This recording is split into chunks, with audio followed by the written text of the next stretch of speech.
A very warm welcome to IDFC First Bank presents Leaders of Tomorrow Season 11. I'm Ritwika Gupta.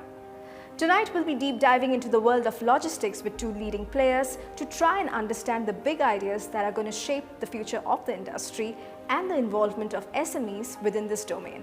I'll be first chatting with R.S Subramanian, SVP South Asia, DHL Express, and in the second segment, I'll be in conversation with Kami Viswanathan, SVP Operations, Middle East, Indian Subcontinent, and Africa. Listen in.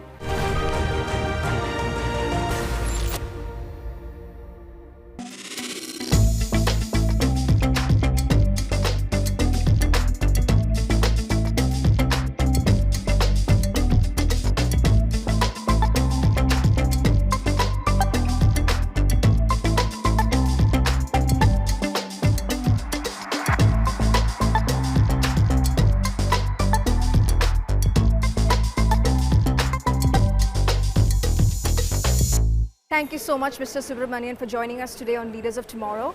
Absolute pleasure. So, I want to kick this off by asking you, what are some of the big ideas or the big trends that you think will really shape the logistics industry in the years to come? Some of the big trends, what can you tell us? See, globally we say that there are four themes which are absolutely drivers of the change we see in logistics industry.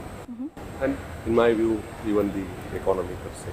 Okay. Yeah, the four themes are globalization, then e-commerce, Okay. and digitalization and sustainability. It touches every industry and a large footprint on logistics. Globalization is a big theme on our industry and more so on logistics industry because we have to do the fulfillment for the economy to realize its dream. Right. In terms of e-commerce importance for logistics, I think we've seen that in the last 10 years, nearly 20-25% of our business now comes from e-commerce. Okay. Whether depending on which country you speak about or which market we speak about, this number can be less a bit or more a bit. But Sure. it's growing and it's one of the fastest growing segments. Nice. The key vertical for almost any country, developed country you go, e-commerce is an important segment and it's more so in India because Yeah. this market is still beginning to see the importance of e-commerce. E-commerce is important. Third is digitalization. Yeah. I think there's amazing progress we've made and I think India is a lighthouse example, if I can say, in terms of power of digitalization. The population scale changes which have come into the country, driven by mobile revolution and UPI and digital payments.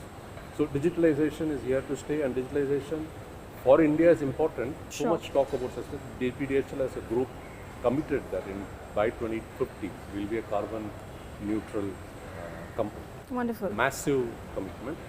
You can say 2050 is so much far away. I think we have 2025, 2030, different interim goals for us to fulfill. Yeah. I think we're one of the first logistics companies to make that happen. So offsetting used to be the traditional approach. Yeah. But I think businesses in the logistics space and businesses at large, all of them are now very aware of what is their scope 1 and scope 2 and what is their scope 3 Okay. responsibility. And there is so many of our global customers and local customers are now talking about the carbon footprint which their business is leaving. Okay. And scope 3 is in big focus. And scope 3 can be addressed only if there is what we call as in-setting, Sure. which is that we work with our customers to find ways and means of reducing the absolute carbon emitted in course of our operation for delivering the logistics services for our customers. Okay. Yeah. We now have a technical tie-up with a company called Aviation, which is likely to deliver the first batch of electric planes, which will fly a network beginning out of Europe and later the footprint should grow. Second big stake which DHL as a group has taken is that we've taken a big commitment on sustainable aviation fuel. Okay. SAF, which will completely offset the carbon footprint left by our planes, which is the biggest footprint we leave and which is what we should neutralize. Okay. We expect to cover up at least 30% of the footprint by 2030, Okay. which is the ambition, and therefore we've taken a big plan. If I'm not wrong, 800 million tons of or 80 million tons of SAF is something which we have Nice. contracted. So you did earlier speak about, e-commerce, but I want to understand that a little better. How is e-commerce really revolutionizing the sector, according to you? See, in one way to look at e-commerce is e-commerce and logistics, and especially express logistics. Yeah. It's a symbiotic relationship. Yeah. Why do I say that? Because e-commerce cannot exist unless there is fulfillment. At the same time, the logistics businesses have evolved based on the demands made by e-commerce companies in their race to capture the imagination of their consumers and deliver the expectations which they build with their consumers or consumers are building on them. But e-commerce has spurred whole host of needs, one of which I said is same-day delivery. A whole host of delivery companies, last-mile deliveries companies come in.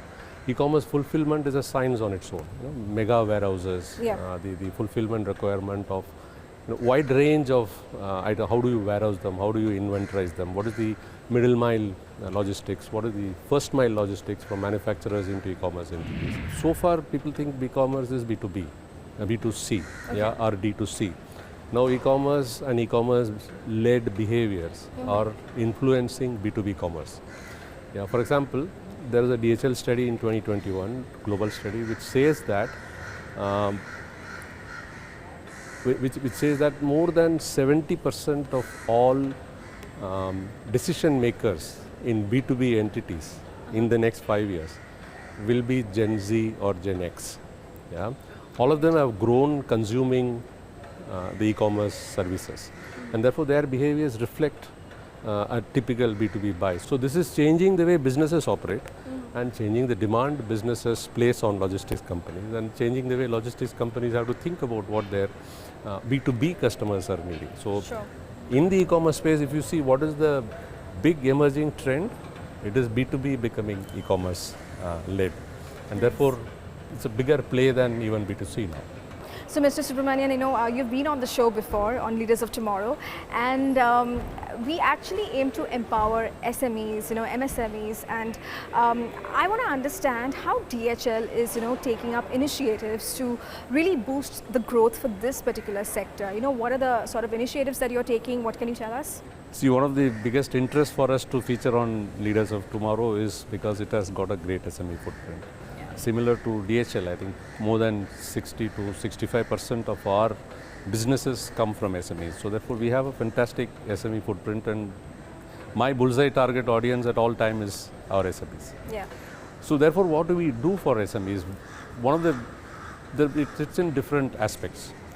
Our infrastructure, we are continuing to expand across length and breadth of the country. We want to reach tier 1, tier 2, tier 3 towns and give the kind of service levels we are able to give to tier 2 in metros to our tier 1 or tier 2 businesses, so that the hinterland is well reached out and the key SME clusters across the country are well serviced by a DHL network. So that's our investment more and more is in smaller towns and being able to develop footprint which delivers quality for them, connecting their import and export requirements. That's one first big action.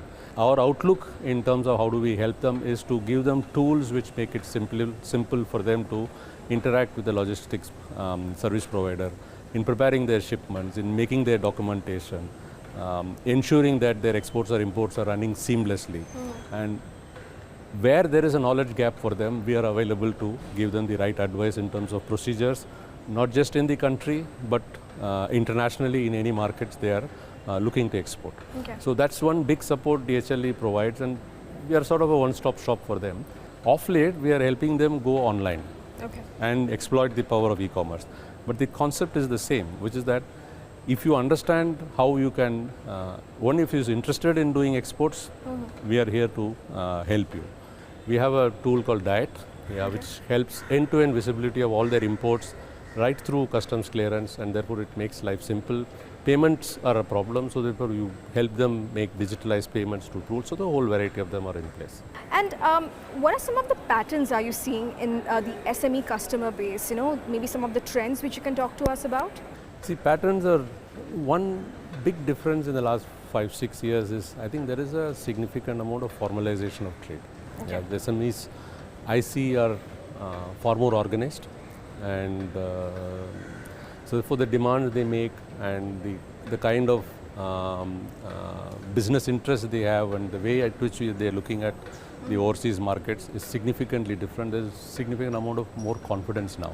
Okay. That is one part. The second part I see in the SME space is a large family of or large emergence of startups. Okay. Yeah, startups and e-commerce companies.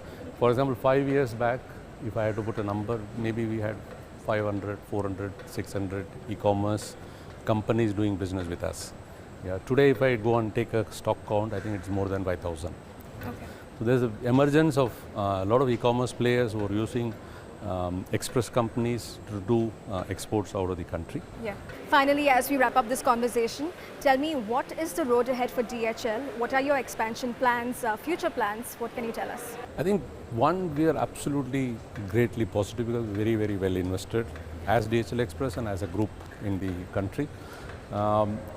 Over the last 10 years, we've invested significantly on building the infrastructure in the country, and that is not yet over. And then we're going to continue to expand our footprint. 4 or 5 years back, we committed about 250 million in investment for infrastructure creation in the country, and that continues now. As a result of that, even through the COVID, I can count 8 or 10 big projects which we executed, and therefore they are now gone live and in full operation and adding to our network. So therefore, infrastructure investment continues. We always say that we need to focus on 3 bottom lines, which is our people and our customers and our investors, which is becoming profitable. So our focus will be to build infrastructure so that we can deliver great quality. Well, it was fantastic chatting with you. Thank you so much for joining us. Thank you. Thanks a lot, and it's always a pleasure to be on this program. Thank you. Thank you. It's time for a quick break here. We'll be back shortly. Stay tuned.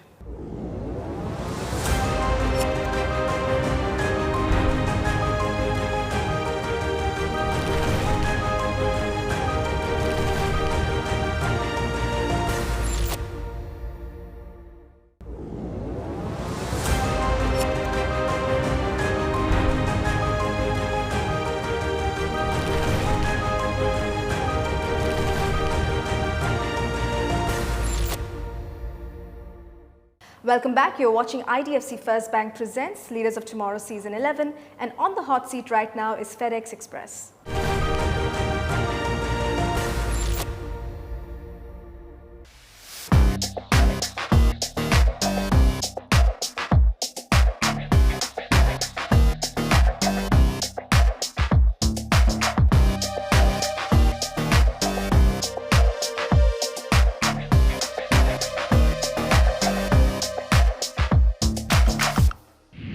Thank you so much, Kami, for joining us today on Leaders of Tomorrow. Thanks for having me, Ritwika. So FedEx completes 50 years this year. I want to begin this interview by asking you, what do you think are the biggest growth opportunities, or how we like to call it, the biggest ideas that will really shape the future of the logistics industry in India? Sure. I think there are 4 major factors that are driving and shaping Indian logistics. Yeah. The first is growth in manufacturing and e-commerce. So India is fast emerging as a global export base for industries like high-tech, electronics, aviation, pharma, and so on. The Indian government has set a $1 trillion target for merchandise exports by 2030. And that would mean doubling India's share of global exports from today's share. Sure. Similarly, in e-commerce, FY23 saw us exceed 1 billion shipments, and that's slated to become 10 billion in the next 5 years. So that's the kind of growth that you're seeing. I think the second factor is the government has several initiatives in place to develop logistics infrastructure, to reduce costs and improve efficiencies. The Gati Shakti Master Plan is focused on reducing logistics costs as a percentage of GDP from 13-14% to 8% by 2030. Third, you have the National Logistics Policy, which is a multi-jurisdictional framework to help build the logistics ecosystem. So I think this is a big sort of fillip to the logistics industry from the government support point of view.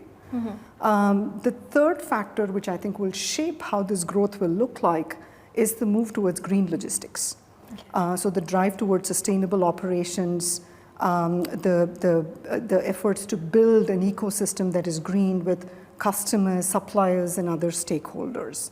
And then finally, there is technology adoption. I think technology has the potential to change the face of the logistics industry, and whether that is real-time tracking or data analytics or robotics and automation, logistics providers have the opportunity to improve efficiencies and offer new products and services to customers. Kami, you spoke about green logistics, and earlier I had a conversation with DHL, and they also emphasized the need for sustainable practices. But I want to understand from you, how do you balance the need for efficient operations and sustainable practices? How do you balance both? Yeah, I think fundamentally, a more sustainable operation is a more efficient operation. We have made a commitment to an ambitious goal of carbon neutral operations by 2040. And our approach is governed by three things: reduce, replace, and revolutionize. Reduce is about eliminating the impact of certain activities and operations. Yeah. Replace is about getting the right solutions and applications in place. And revolutionize is about discovering and utilizing new technologies and solutions. And we have made a pledge to an initial investment of over $2 billion for enterprise-wide initiatives ranging from vehicle electrification to sustainable aviation fuels, to aircraft modernization, and making our facilities more efficient, and also natural carbon capture. In India, in Delhi, we have recently launched 30 EVs in our fleet, and trials are underway across other locations in the country and also other regions in the MEISA region, in Dubai, in South Africa, and so on, where we are increasing the proportion of EVs in our fleet. Our newest facilities have a multitude of sustainability features, and hence we've invested $100 million with the Yale Center for Natural Carbon Capture to develop sequestration technologies that will capture carbon from the air using natural systems. I also want to understand the role of SMEs in this sector going forward, and what are the kind of initiatives is FedEx taking, to really empower this sector? The SME sector is a critical component of the Indian economy, and I think accounts for a third of our total manufacturing output. And cross-border trade is becoming a key priority for SMEs to grow their business, particularly in e-commerce.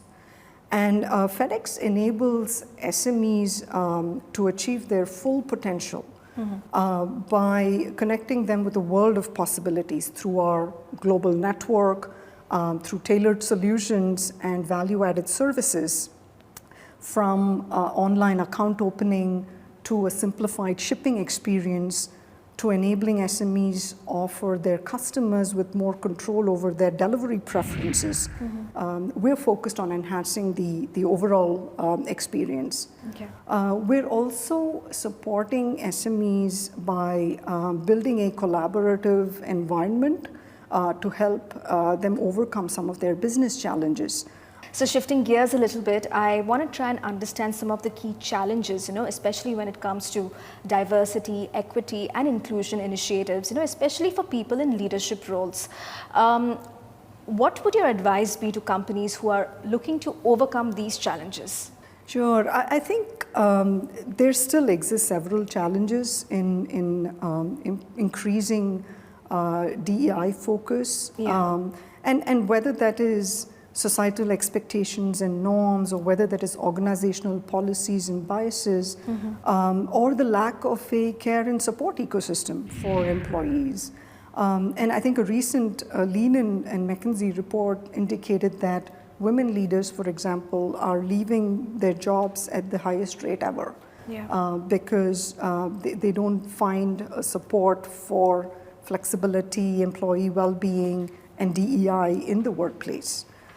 So I think to overcome some of these challenges, leadership commitment is very important. So leaders need to be visible in supporting and involving themselves in DEI initiatives, in communicating their importance to their teams and in supporting the initiatives with resources. Second, in terms of building knowledge and education and awareness, whether that is unconscious bias training or workshops around building a shared understanding of the value of diversity and the importance of inclusive leadership practices. I think the way organizations plan their selection processes and criteria is also very important. Looking beyond the resume into diversity in backgrounds, experiences, perspectives, and skill sets, and going beyond those traditional markers, and also building a more inclusive selection panel are both critical. And then finally, I would say having more inclusive policies that put the employee at the center in terms of well-being, work-life balance, and so on. In FedEx India, 25% of our management is women leaders, and that's a number we're trying and striving to improve. Finally, as we wrap up this conversation, tell me, what do you think of the talent landscape in India and how that has really evolved over the years? And how do you think FedEx is benefiting from this change? Sure. India has a large and diverse talent pool. Yeah. I think the government has focused on building a tech-driven, knowledge-based economy, as a result of which there is a highly educated talent pool, particularly in areas like technology and engineering. Mm-hmm. And India is increasingly popular as a destination for multinational companies to build global capability centers. Yeah. And that's a trend that I think NASSCOM expects will continue. Yeah. And recognizing this talent and the potential, FedEx recently announced our plans to set up an advanced capability community in Hyderabad. Okay. This facility, which will launch later this year, will be a hub for recruiting and developing diverse talent that will enable the corporation to serve our customers better by building a more agile, efficient, and scalable organization. Wonderful. Well, it was lovely chatting with you. Thank you so much for being on the show. Thank you for having me. Great. And with that, it's a wrap on this episode of IDFC First Bank Presents Leaders of Tomorrow Season 11. We hope you enjoyed the conversations. Thank you and goodbye.